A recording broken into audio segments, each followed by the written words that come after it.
हरियाणा के रोहतक में कांग्रेस कार्यकर्ता हिमानी नरवाल की निर्मम हत्या कर दी गई। शनिवार सुबह उनका शव सूटकेस में सांपला बस स्टैंड के पास रोहतक दिल्ली रोड के किनारे मिला। हिमानी भारत जोड़ो यात्रा के दौरान हरियाणवी ड्रेस में शामिल होकर चर्चा में आ गई थी। हिमानी की हत्या की जांच कराने के लिए लोग सोशल मीडिया पर लगातार पोस्ट कर रहे हैं। ऐसे में चलिए आपको इस मामले को लेकर कई पहलुओं के बारे में बताते हैं। नमस्कार, मैं हूं प्रेरणा और आप देख रहे हैं न्यूज़ नेशन का डिजिटल प्लेटफॉर्म। ये पूरी कहानी शुरू हुई तब जब रास्ते पर चलते अनजान लोगों को बस स्टैंड के पास नीले रंग का लावारिस सूटकेस दिखा। उन्होंने तुरंत पुलिस को सूचना दी। थोड़ी देर में पुलिस पहुंची। जैसे ही सूटकेस खोला गया तो उसमें देखकर सबके होश उड़ गए। अंदर एक महिला की लाश थी जिसका गला चुन्नी से बंधा हुआ था और हाथों में मेहंदी के निशान थे। देखकर अनुमान लगाया जा रहा था कि किसी ने बेरहमी से हत्या कर लाश को सूटकेस में बंद करके फेंक दिया है।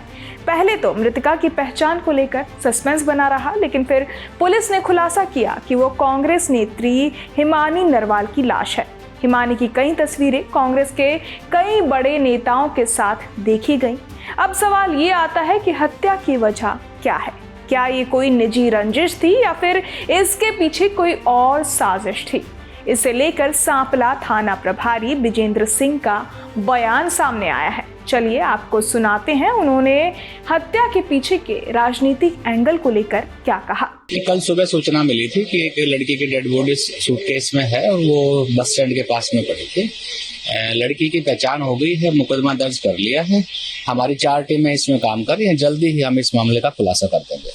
सर, अभी तक क्या इन्वेस्टिगेशन में पता चल पाया है कि कितने दिन पुरानी ये बॉडी है और क्या पीएम हो गया?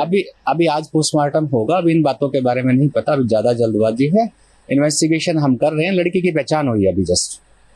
तो सर आज पीएम हो जाएगा। परिवार वाले कुछ बता पा रहे हैं कि किसी के साथ रिलेशन में थी या फिर कुछ उनकी तरफ से शक जाहिर किया गया? अभी तक ऐसी कोई भी विशेष सूचना नहीं है, लेकिन पुलिस अपना काम कर रही है। जल्दी हम इसको वर्कआउट कर देंगे।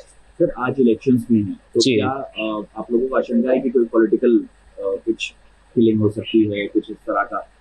नहीं, इसमें कहीं राजनीति हमें नहीं दिखती। बाकी देखो, हम अपना काम कर रहे हैं। तो इसकी जांच सर आप लोग ही करें या फिर स्पेशल एसआईटी वगैरह जैसा मुद्दा निकल बोला कि इसमें 4 टीमें काम कर रही हैं हमारी, और हम लगातार इस पे रात से भी लगे हुए हैं और जल्दी ही कोशिश है कि इसको हम वर्कआउट कर लेंगे। कोई अभी तक सर किसी की सीसीटीवी में आते जाते कुछ ऐसी पहचान हो पाई? वो चीजें इन्वेस्टिगेशन की चीजें हैं, वो आपको प्रेस को नहीं बताई जा सकती। अब सबसे बड़ा सवाल ये उठता है कि हिमानी नरवाल की हत्या आखिरकार किन हालातों में की गई? क्या उन्हें किसी ने मिलने के बहाने बुलाया और फिर हत्या कर दी, या फिर ये कोई पूर्व नियोजित साजिश थी? पोस्टमार्टम की रिपोर्ट से कई बातें साफ होंगी। पुलिस के लिए सबसे अहम कड़ी वो हो सकते हैं जिनसे हिमानी ने आखिरी बार संपर्क किया था। फिलहाल पुलिस हर एंगल से जांच कर रही है। उनके फोन कॉल्स की डिटेल्स निकाली जा रही हैं। सोशल मीडिया और मैसेज चैट्स की भी जांच की जा रही है। मीडिया रिपोर्ट के अनुसार विजयनगर में हिमानी के पड़ोसियों ने बताया था कि हिमानी नरवाल घर पर अकेली रहती थी। माँ और छोटे भाई दिल्ली में रहते हैं। वो यहाँ आते रहते थे। शायद यही वजह रही कि युवती के घर नहीं लौटने का परिजनों को पता नहीं लगा। ऐसे में उसकी कहीं गुमशुदगी की रिपोर्ट नहीं लिखवाई गई। पुलिस के मुताबिक हिमानी के बड़े भाई की लगभग 15 साल पहले हत्या हो चुकी है।